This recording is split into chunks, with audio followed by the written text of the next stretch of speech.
주간 미래라는 제목으로 우리 말씀을 좀 나누려고 합니다.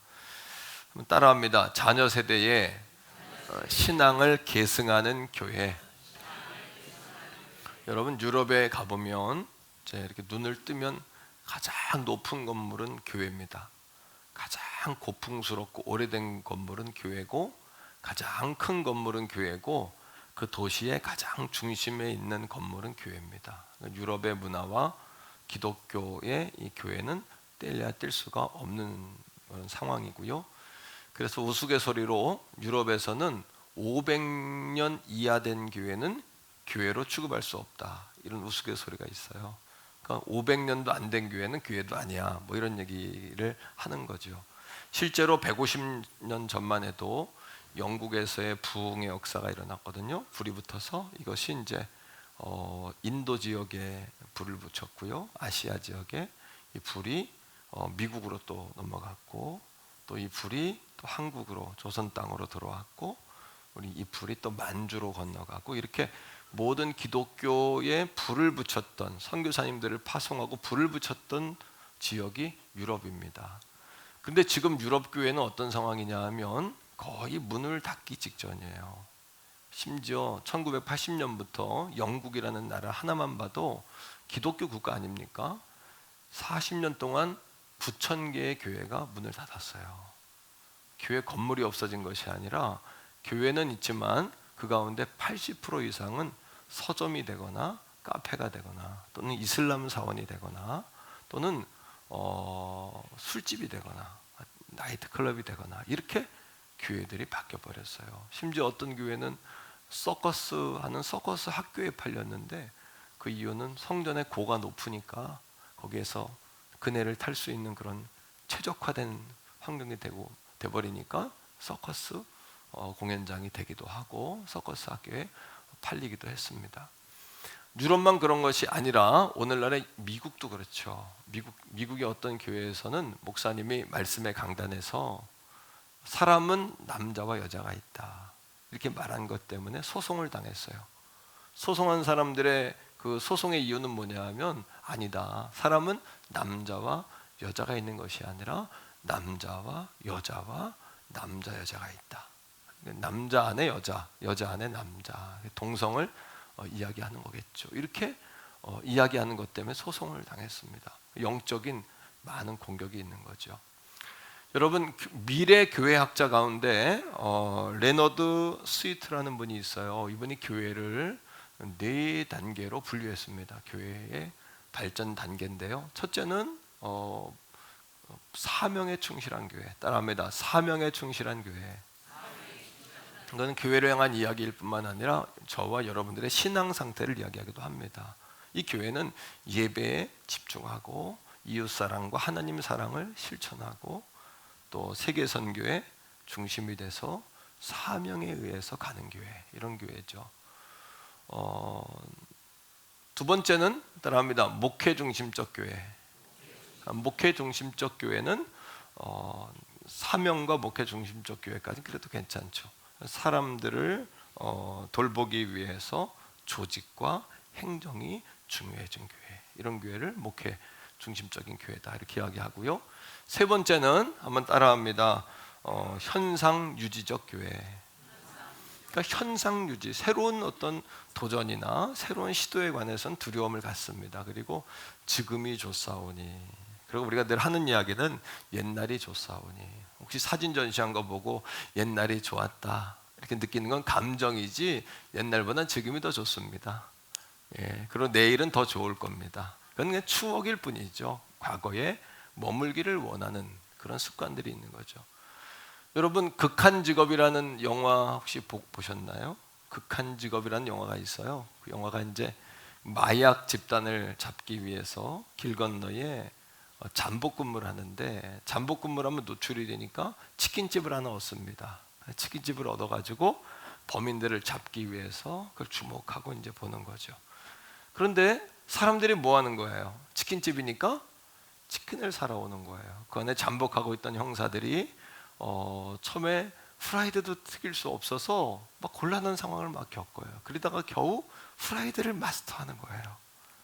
형사들이 너무 행복해했어요. 근데 사람들이 와서 뭐를 주문해요? 양념을 주문하는 거예요. 그러니까 너무 이 사람들이 고민에 빠졌는데 형사 가운데 한 사람이 자기네 집이 수원 왕갈비를 해요. 그래서 만든 양념 치킨이 수원 왕갈비 치킨. 맞아요.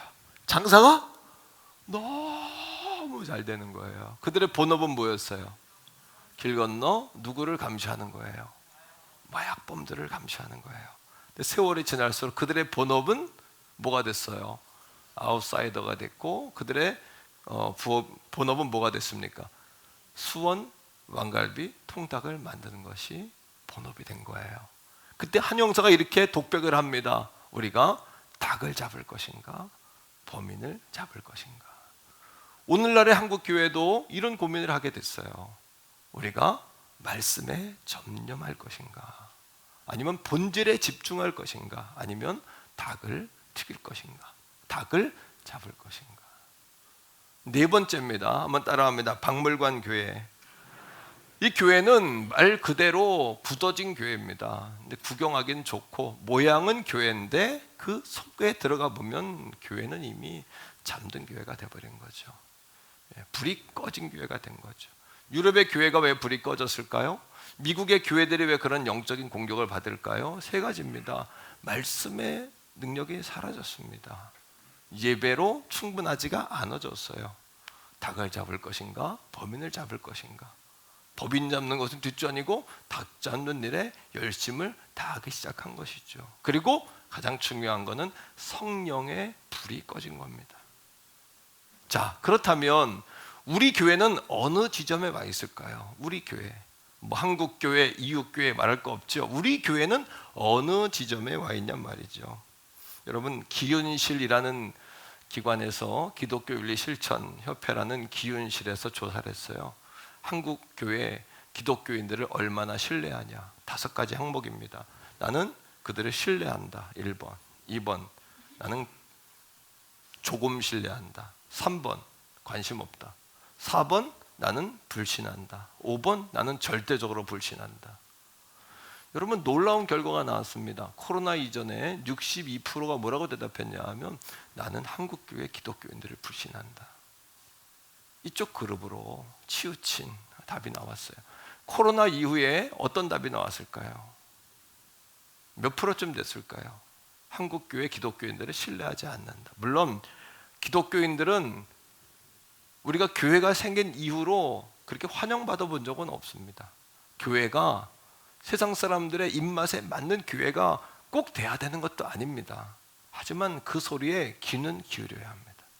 아파하고 관심을 갖고 뼈저리게 반성하고 나를 돌아봐야 하는 거죠. 정말 심각한 통계는 뭐냐 하면 나는 기독교인을 신뢰하지 않는다. 그 기독교인은 누구냐면 바로 여러분이고 저입니다. 남 얘기가 아니라 우리라고 말할 필요 없어요. 내 얘기라고 생각하셔야 돼요. 74%가 기독교인들을 신뢰하지 않는다는 통계가 나온 거예요. 자, 그렇다면 이 거센 교회를 향한 공격들, 거센 교회가 점점 쇠퇴하게 만드는 이러한 분위기 가운데 우리가 어떤 대안을 내놓을 수 있냐. 유럽의 교회가 왜 점점 교회를 폐쇄하게 됐냐면 3가지 이유입니다. 첫째는 저출산, 자녀를 낳지 않는 거예요. 이슬람은 전략적으로 아이를 많이 낳게 합니다. 그리고 그들에게 자녀를 보장해 줍니다. 이슬람에서. 그런데 기독교는 저출산의 문제. 2번째는 믿는 신자의 감소, 다음 세대의 감소, 자녀 세대로 신앙이 계승되지 않는 문제. 3번째는 뭐냐 하면 교회에 불이 꺼진 거죠. 따라합니다. 교회에 불이 있다면 희망이 있는 것이고 불이 꺼졌다면 희망이 없는 것이다. 바꿔 이야기하면 여러분 안에 불이 있다면 여러분은 희망이 있어요. 그냥 매주 한 번 교회 와서 불 붙여서 갈 마음이면 여러분들의 그 불을 붙여주기 위해서 얼마나 많은 사람들이 애쓰고 힘쓰고 있느냐라는 사실을 기억하셔야 돼요. 우리 교회가 그 불을 유지하기 위해서 이제는 교회 와서 일주일에 한 번 불만 붙여가는 여러분이 아니라 교회 안에 불을 지펴주시는 여러분들이 되셔야 돼요. 함께 공동적으로 책임을 지는 그 첫 번째 대안으로 그러면 어떻게 할 것이냐. 5가지 주제를 가지고 말씀을 나누려고 합니다. 첫째는 자녀 세대에게 신앙을 계승하자는 거예요. 이것이 우리 교회의 생명입니다. 한 번 더 따라합니다. 자녀 세대에 신앙을 계승하자. 첫 번째로 성경은 가정을 뭐라고 해석하냐 하면 가정은 하나님의 축복이 실현되는 공동체다 이렇게 이야기합니다. 따라합니다. 가정이란 어쩌다 보니까 결혼해서 어쩌다 보니까 새끼를 낳고 이게 아니고요. 그냥 어쩌다 보니까 그렇게 된 게 아니라 가정이란 하나님의 축복을 실현하는 장이 돼야 돼요. 그리고 부모, 부부, 부모와 자녀와의 관계는 어떤 관계냐 하면 어른과 아이의 관계가 아니라 성경적인 개념은 서로 멘토가 되는 거예요. 따라합니다. 영적 멘토가 되자.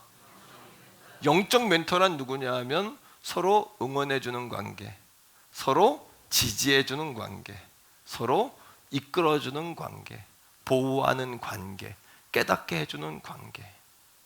자, 멘토에는 3단계가 있다고 제가 몇 번 이야기했습니다. 첫째, 따라합니다. 부모는 상위 멘토. 부모님은 상위 멘토예요. 내가 살아보지 아니한 삶을 먼저 걸어가신 분들이에요. 자녀들의 마음에는 부모님들에 대한 상위 멘토, 그것도 나를 가장 사랑하고 지지해 줄 수 있는, 아낌없이 나를 후원해 줄 수 있는 상위 멘토로 부모님을 보셔야 돼요. 나보다 먼저 살아보신, 나보다 먼저 시행착오를 겪어보신 부모님들이 가장 여러분 분노하는 지점이 어느 지점인지 아십니까? 우리 자녀에게 나의 뭐가 보일 때, 못난 모습이 누구에게 보일 때, 내 새끼에게 보일 때. 왜? 그것 때문에 시행착오를 겪었기 때문에, 그것 때문에 오랜 세월 돌아갔기 때문에, 그것 때문에 눈물 흘리고 고통받는 시간이 많았기 때문에. 두 번째입니다. 따라합니다. 부부는 동료 멘토.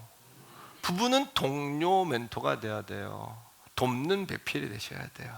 돕는 배필. 서로가 서로를 응원해 주고요, 서로가 서로를 세워주고요. 당신이 행복해야 내가 행복하다. 왜 나한테 그렇게 안 하냐가 아니라 당신이 행복한 것이 내가 행복한 것이다.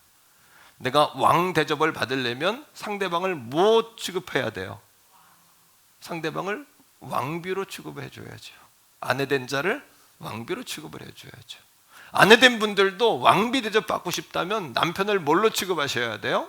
왕으로 취급하셔야죠. 서로 마음은 똑같은 거예요. 내가 불편한 것처럼 상대도 불편한 거고, 내가 행복한 것처럼 상대도 행복한 거예요. 오늘 성도님 가운데 어떤 분들은 좀 힘들다, 내가 어렵다 이렇게 생각하고 오신 분들 많죠. 그러나 누구나 힘들고 어렵죠. 그러나 내가 깨어 있어야 되고, 내가 정신을 차려야 되기 때문에, 내가 가장이기 때문에, 내가 하나님 자녀이기 때문에, 그럼에도 불구하고 내가 오늘 또 성도들을 깨워야 되기 때문에. 자, 세 번째, 따라합니다. 자녀는 하위 멘토. 나이가 어리지만 어린 새끼로서의 모습이 아니라 자녀들에게도 배울 것이 있다. 예, 자녀들에게도 배울 것이 많죠. 의지가 되고 배울 것이 많고, 자녀들의 관점, 자녀들의 시각, 또 자녀만큼 나를 잘하는 존재도 없어요. 자녀만큼 부모님을 사랑하는 존재도 없지 않습니까? 자, 시편 138편에 성경은 이렇게 이야기합니다. 시편 128편 3절 4절인데, 자, 하나님을 경외하는 가정의 모습이에요. 이 가정은 남편만 이야기하지도 않고, 여인만 이야기하지도 않고, 자식만 이야기하지 않습니다. 남편과 아내와 자식을 한 번에 이야기합니다. 시작. 내 집 안방에 있는 내 아내는 풍성한, 아내들을 볼 때마다 풍성한 열매, 남편을 통해 열매를 맺고, 아내들이요 자식을 통해 열매를 맺고, 그 열매는 다 여인들의 것임을 깨닫게 되시기를 바랍니다. 예, 내가 잘 되는 것이 내가 잘 되는 것이고, 그 영광은 영광의 면류관을 어머니들이 쓰는 거거든요. 자, 그 다음에 자, 자녀들은 시작. 내 식탁에 둘러앉은 자식들은 어린 감람나무 같다. 포도나무처럼 남편들을 포도나무로 잘 가꾸어 열매를 맺게 하십시오. 자녀들은 감람나무가 되어서 감람나무를 볼 때마다 미래의 그 열매를 가지고 여러분 요리를 하며 그 열매를 가지고 기름으로 치료를 하며 그 열매의 기름을 가지고 왕과 제사장의 머리에 부을 존귀한 값어치를 가진 나무로 아이들이 자라갈 것을 바라보고 축복하는 것이죠. 자, 호레이스 부시넬이라는 기독교 학자가 있습니다. 이분이 강조하고 주장한 것이 뭐냐면, 이 기독교 교육학자가 강조한 것은 유아기 때 죄에 대하여 설명해야 한다. 유아기 때부터. 그리고 유아기 때 그 아이들이 십자가의 예수 그리스도를 영접할 수 있도록 도전해야 된다. 이렇게 강조합니다. 유아기 때의 신앙을 강조해요. 우리의 고민은 그겁니다. 자녀들이 왜 중학교 가고 고등학교 가고 대학교 가면 주님을 떠날까? 떠난 자녀도 있지만 사실은 떠난 것 같아 보이지만 떠나지 않은 자녀도 많습니다. 그냥 다 부정적으로 볼 필요는 없죠. 그런데 그들이 다시 결국엔 돌아온 자녀들은 누굴까요? 어렸을 때, 교회 학교 다녔을 때 예수님을 마음에 영접한 자녀들이에요. 교육부서에서, 여기 부모님들도 계시고 우리 교육부서 선생님들도 또는 지금 수고하고 계신 선생님들도 계시지만 우리가 정말 기억해야 할 것입니다. 기억해야 될 것이 있습니다. 그건 뭐냐면 닭 잡는 교회가 아니라 범인 잡는 교회가 돼야 돼요. 다시 말하면 여러 가지 프로그램과 행사로 오고 싶은 교회를 만들어야 되지만 마지막 단칼이 있어야 돼요. 한 칼이 있어야 하는데 그 한 칼이 뭐냐 하면 예수 그리스도예요. 예수 그리스도 복음을 여러분 반드시 아이들의 마음에 심어줘야 합니다. 심어줘야 합니다. 우리가 무슨 행사를 할까? 또 무엇을 해야 될까? 사람들이 뭘 좋아할까? 교회에 대해서 74%가 부정적인 여러분 생각을 가지고 있다 해서 어떻게 하면 세상에 칭찬받을까? 이거보다 정말 세상 사람들을 설득하고 세상 사람들을 감동시킬 수 있는 교회는 교회로서의 독특한 본질을 살리는 것이죠. 어떤 분이 제게 목사님은 예수밖에 모른다고 말씀하시는데 저는 제가 아는 예수님은 파도 새로운 샘물이에요. 이 말씀은 파도 꿀물이에요. 이거 외에는 이것만 충분히 전해도 제가 목회 은퇴할 때까지 다 못 전할 것 같아요. 예수 그리스도만 파도. 따라합니다. 자녀에게 예수 그리스도를 전하자. 그냥 교회 오는 것으로 안심하지 마십시오. 교회에 왔다고 안심하지 마십시오. 오늘 이 아침에 예수 그리스도를 만나야 합니다. 예수 그리스도의 구원을 말하기 위해서 뭘 이야기해야 될까요? 따라합니다. 천국과 지옥을 반드시 이야기합니다. 예수 믿지 않으면 지옥 가는 거야. 겁을 주기 위해서가 아니라 진리를 설명하는 거죠. 청년들이요, 예수를 떠나면 지옥 갑니다. 아비들이요, 예수 떠나면 지옥 갑니다. 어미들이요, 예수 떠나면 지옥 갑니다. 하지만 예수 그리스도 안에서 하나님께서 우리에게 천국과 이 땅에서의 영원한 천국을 보장해 주셨습니다 라고 자녀들에게 가르쳐야죠. 그 다음에 청년기에 여러분 자녀들은 어떻게 가르쳐야 될까요? 말로 되지 않지 않습니까? 어느 순간부터 내게 떠나는 거죠. 아이들이 내게서 멀어진 것만 같죠. 따라합니다. 섬김을 통하여 자식이지만 내 새끼가 아니라 전도 대상자로 봐야 되는 거예요. 한 번 더 따라합니다. 자녀를 전도 대상자로 보자. 그냥 전도 대상자로 보십시오. 그럼 마음이 편해집니다. 내 새끼라고 생각하는 순간 잔소리가 나고 센 소리가 나갈 수밖에 없죠. 전도 대상자라고 여기고 섬기는 거예요. 주님 앞에 돌아올 수 있도록 기도하고 그들을 섬기는 겁니다. 그리고 때를 따라 때를 어떤지 못 어떤지 불신자들에게 예수 그리스도를 설명해야 하는 것처럼 예수 그리스도의 복음을 전해야 되는 것처럼 천국과 지옥의 복음을 전해야 하는 것처럼 자녀들에게도 천국과 지옥의 복음을 전하십시오. 그리고 예수 그리스도를 전하시기를 축복합니다. 할렐루야. 자, 이스라엘 백성들이 여러분 가졌던 비전이 있어요. 그 비전은 뭐냐 하면 신명기 6장의 비전이에요. 따라합니다. 신명기 6장의 비전. 오늘도 부모된 우리가 가져야 될, 우리 교회가 품어야 될 비전은 신명기 6장의 비전인 겁니다. 이 비전 하에 이스라엘은 전 세계 0.2%밖에 되지 않는 인구예요. 1500만, 서울 인구밖에 안 되죠. 그러나 전 세계를 움직이는 사람들이 됐어요. 그들은 소수민족이지만 전 세계를 움직이는 성경 말씀 그대로 세계 모든 민족 가운데 뛰어난 민족이 됐다는 사실을 기억하셔야 돼요. 따라합니다. 세상은 넓고 할 일은 많다. 평생 서울, 구리, 남양주, 태계원 이렇게 살아야 된다고 생각하지 마세요. 우리 자녀들이 꿈을 갖고 세계를 향하여 나갈 수 있도록 꿈과 비전을 심어주기를 주의 이름으로 축복합니다. 자, 그렇다면 신명기 6장의 비전이 뭘까요? 신명기 6장 4절 5절에 이렇게 이야기합니다. 4절입니다. 자, 시작. 이스라엘아 들으라. 우리 하나님 여호와는 오직 유일한 여호와시다. 첫째는 따라합니다. 쉐마 교육. 쉐마입니다. 쉐마는 뜻은 뭐냐면 들으라 하는 거예요. 그러나 들으라 한다고 듣지 않습니다. 그러니까 유아 때부터, 어렸을 때부터 말씀으로 가르치고 예수 그리스도를 영접하게 해야 돼요. 예수 그리스도의 복음을 전하셔야 돼요. 죄에 관해 말해줘야 되고 천국과 지옥의 복음에 관해 어렸을 때부터 말해줘야 돼요. 이스라엘아 들으라 라는 단어는 따라합니다. 들리게 하라. 들으라 한다고 듣습니까? 듣지 않지요. 말하는 자의 인격과 말하는 자에 대한 신뢰감이 더해질 때 상대방은 듣게 되어 있습니다. 이것이 철학자인 아리스토텔레스의 수사학의 기본이죠. 메시지가 있고 로고스가 있고 그것을 말하는 메신저가 있는데 메신저가 인격과 신뢰감을 더할 때 그 로고스는 진정한 영향력을 발휘하게 된다. 이것이 아리스토텔레스의 수사학입니다. 대화법. 마찬가지죠. 부모의 삶이 진정성이 담겨질 때 야단치기 위한 것이 아니라 오늘 이 아침에 종이 선포하는 이 메시지도 정말 우리 자녀 세대에 관한 여러분 신앙을 계승해야 된다는 열망으로 받아들일 수 있기를 바랍니다.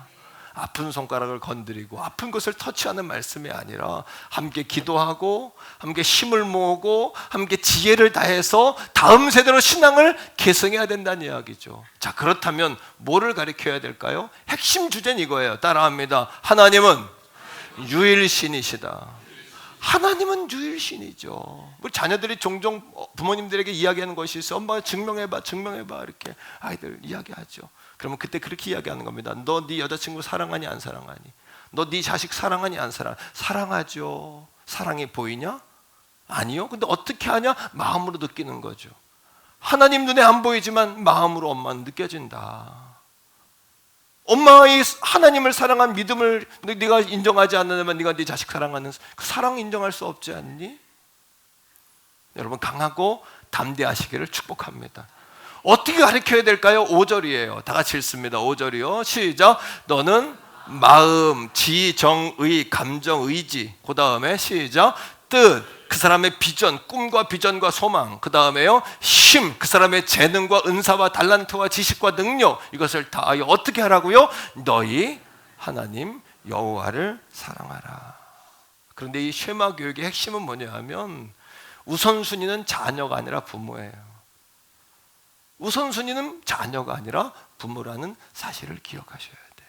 자, 말씀 속에서요 5, 6절부터 한번 보겠는데 이 말씀이 누구를 향한 이야기인지 한번 보세요. 시작. 오늘 내가 내게 명하는 이 말씀을 너는 마음에 새기고. 여기서 너는 누굽니까? 자녀일까요? 부모일까요? 부모죠.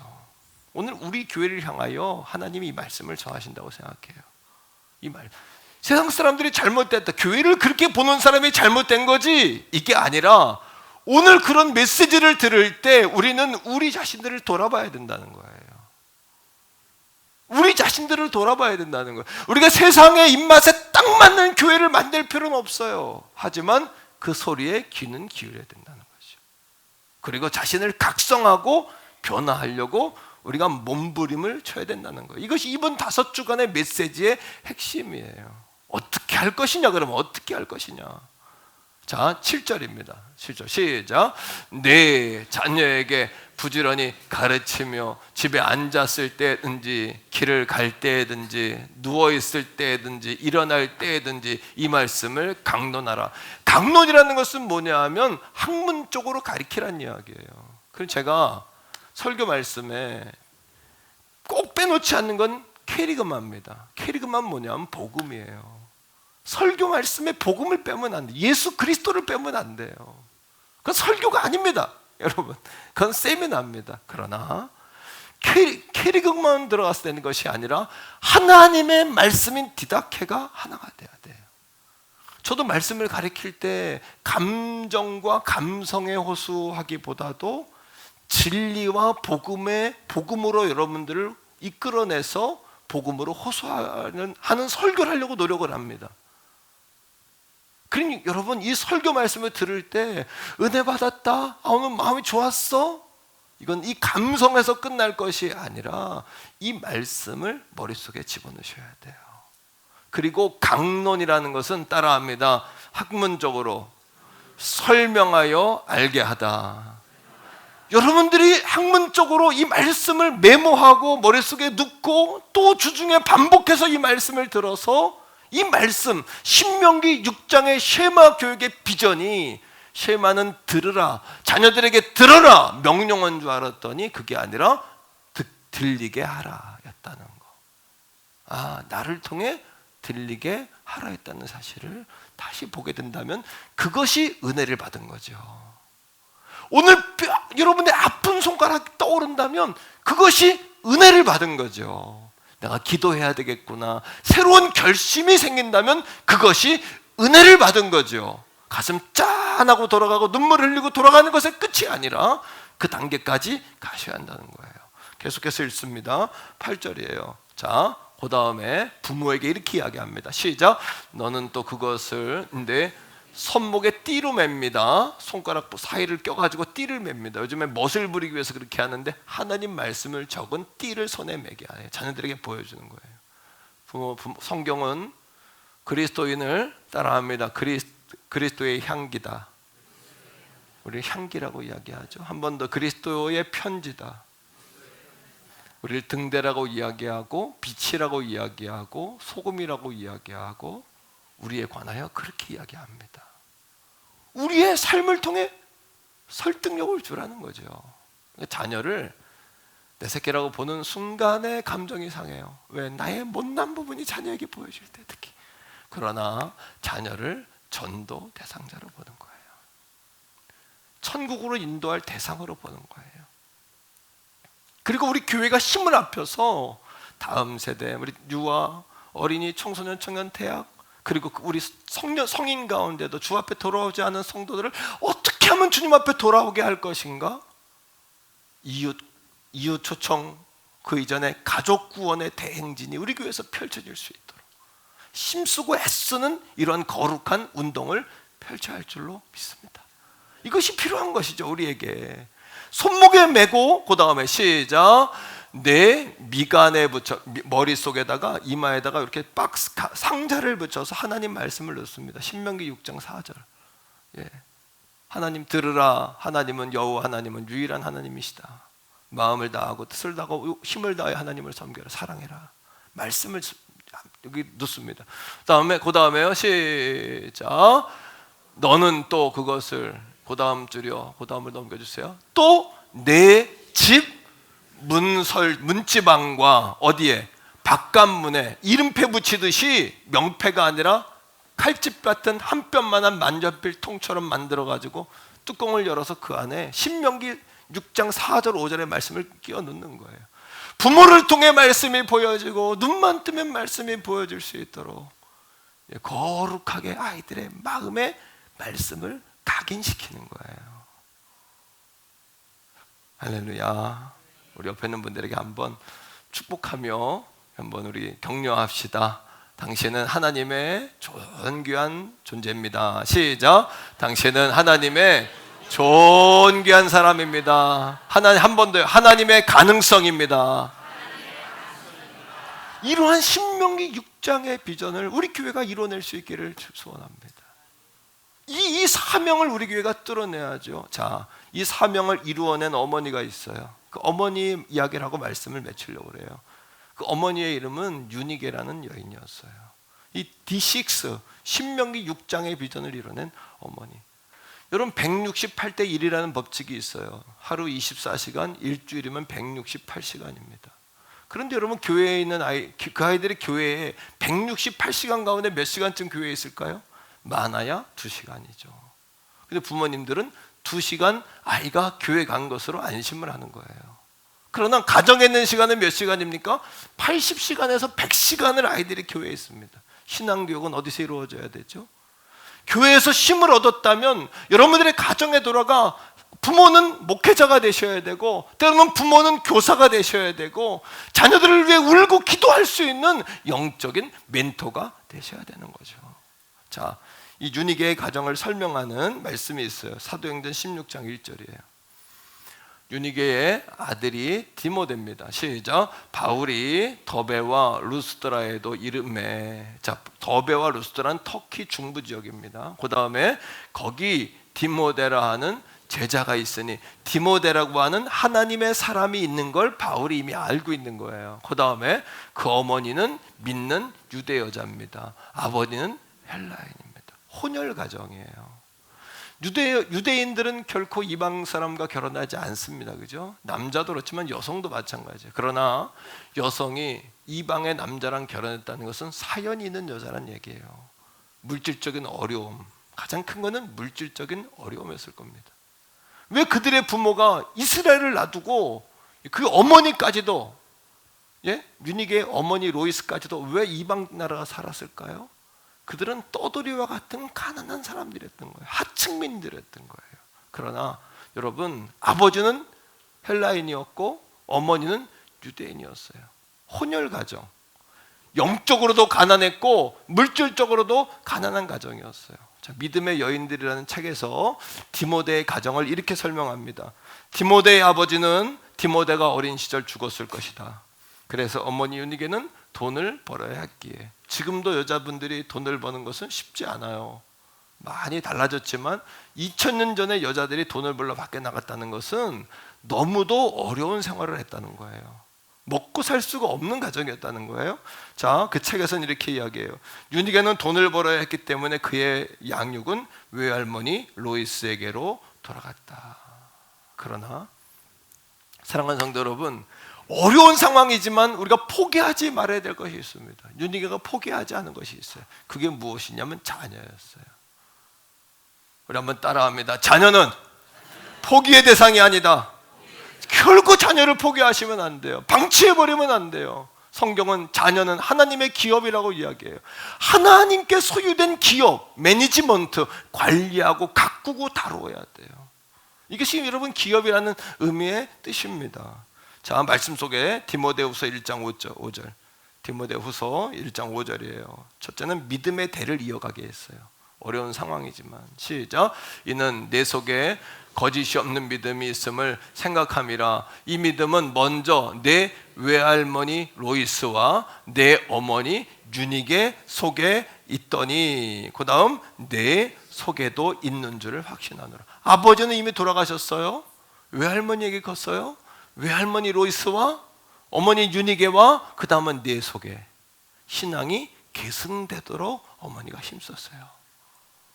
디모데도 가정이 어려운 형편이었기 때문에, 아버지가 안 계셨기 때문에 어머니에게 덤비고 어머니의 말을 거역하지 않고, 부모님의 말씀이 맞다면, 하나님 은혜 가운데 어려서부터 훈련되었기 때문에 그렇게 여러분 잠재력이 있는 아이로 커질 수 있었던 거죠.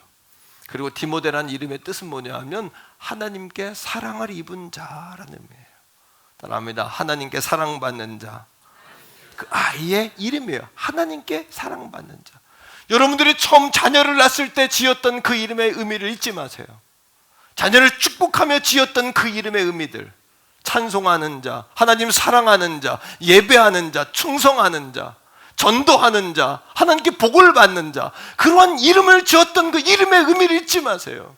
그 어머니는 어려운 상황이었지만 하나님께 사랑받는 아들이라는 디모데라는 이름을 지어놓고 결코 무너지지 않았던 거예요. 두 번째, 어떻게 포기하지 않았나요? 성경 말씀을 가지고 교육했어요.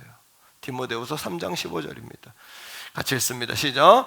또 어려서부터 성경을 알았나니 성경은 능히 너로 하여금 그리스도 예수 안에는 믿음으로 말미암아 구원에 이르는 지혜가.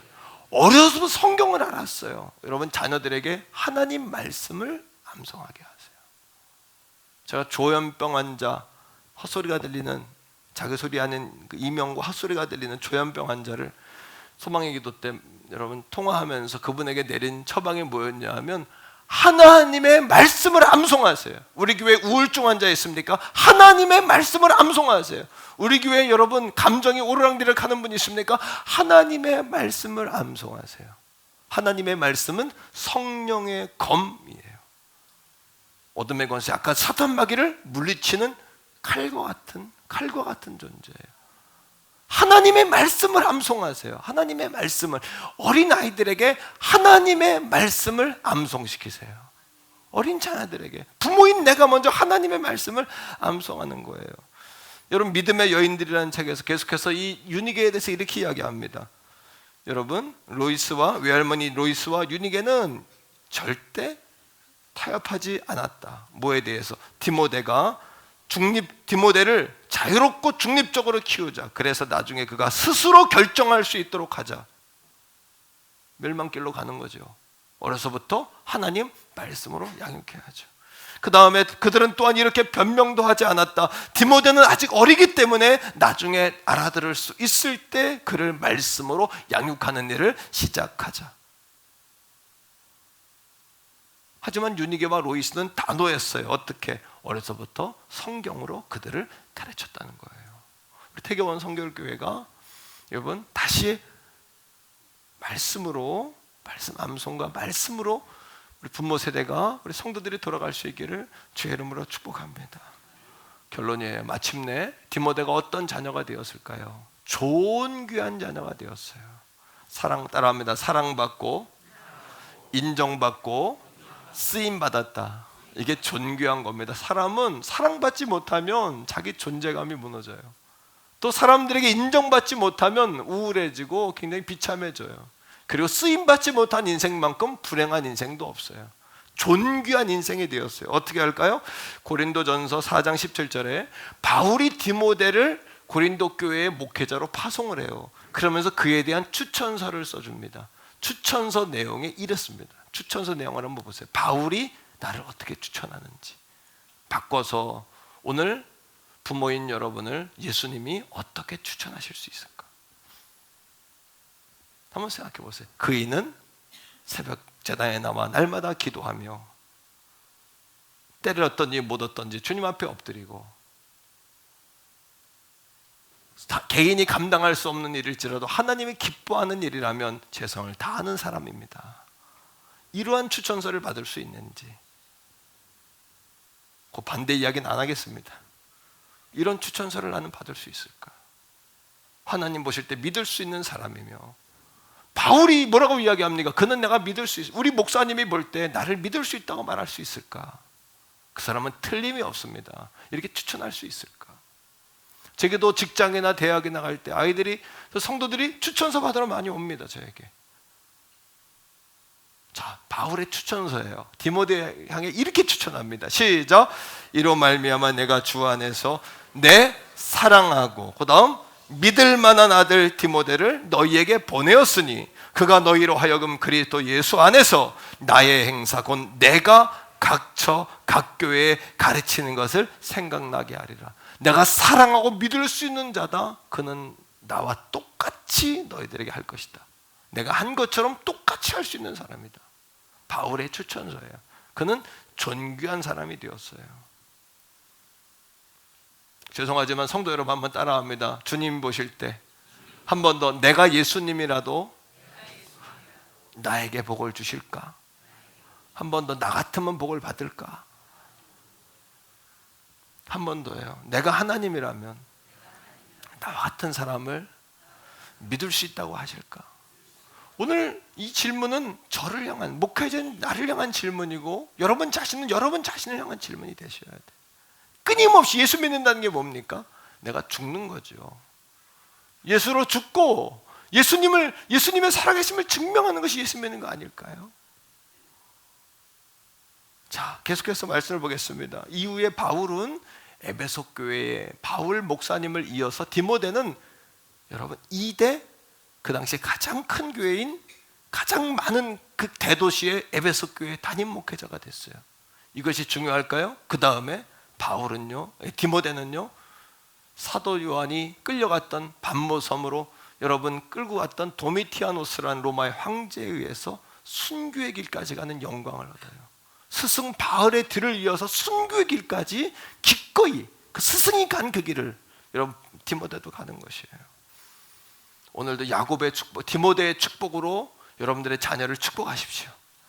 세 가지입니다. 따라합니다. 잠재력을 축복하자.